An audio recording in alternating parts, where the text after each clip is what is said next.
let's go to the bill. One of the last time you were here, you were very certain.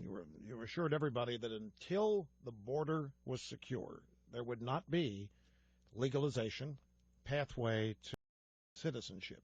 Now, people who've seen the bill say that what actually happens is that the legalization does take place and that then there's a commission that has 10 years to figure out border security, which is true.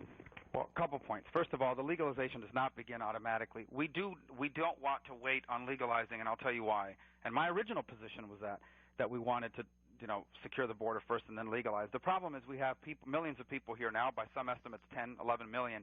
We want to know who they are and freeze the problem in place. I don't want that number to grow. It behooves us to know who they are as soon as possible so it doesn't get worse.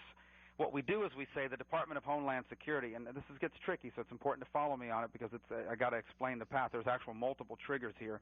The Department of Homeland Security has to come up with two plans, one to secure the border and one to build fencing, and it has to be both. And they have to not only come up with the plans, which would be reviewed by both the Border Commission on an advisory role and also the General Accounting Office, which is a nonpartisan, very serious agency of government, to ensure that it achieves the following goal: 100% awareness of the border, 90% apprehension. And they have 5 years to meet that standard.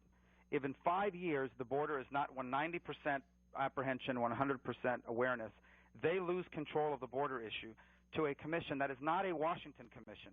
It is a commission that will largely be driven by the governors of the border states. And I have full confidence that the governors of these border states, talking about Arizona, Texas, New Mexico, obviously California as well, but particularly Arizona and Texas, which are the ones most impacted by it now, these governors will take care of this problem, and they'll be given money to be able to take care of it. In addition to that, E-Verify becomes mandatory for every business in America, starting with the biggest companies, and the entry-exit system becomes mandatory. We will track the entry and the exit of all visitors to the United States at all of our airports and seaports.